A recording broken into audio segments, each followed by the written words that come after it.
Welcome to our channel. Today we how to authenticate with Cloudflare Workers and environment variables step by step clearly. To authenticate with Cloudflare Workers using environment variables, begin by logging into your Cloudflare account.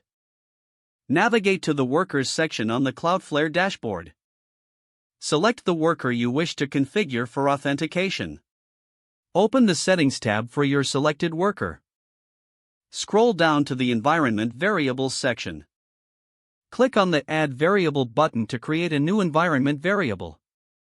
Enter a name for your variable, such as API_key or AUTH_token. Input the value for this variable, which should be your authentication token or key. Save the environment variable configuration by clicking the Save button. Now, open the script section to edit your worker's code. In your script, use the env object to access your environment variables. For example, retrieve an API key with const API key equals env.api_key. If you're making an API request, include the key in the headers. Use the fetch API to send your request, incorporating the key properly. Handle the response from your API call to ensure authentication was successful. Implement error handling to manage any authentication errors or issues. Test your worker by triggering it from the Cloudflare dashboard.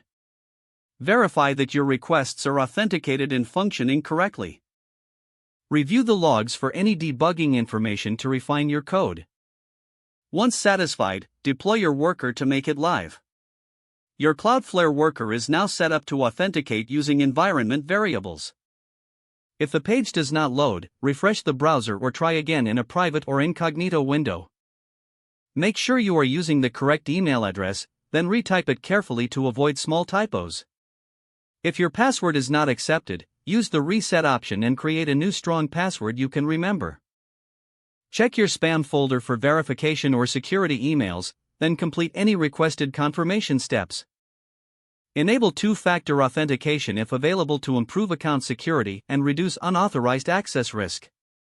After signing in, review your profile details so your contact information and settings are accurate and current. If you see an error message, note it down and try again after restarting your device and internet connection. Log out when you finish, especially on shared devices, to keep your account and payment information secure. Don't forget to like this video and subscribe to our channel for more step-by-step tech guides.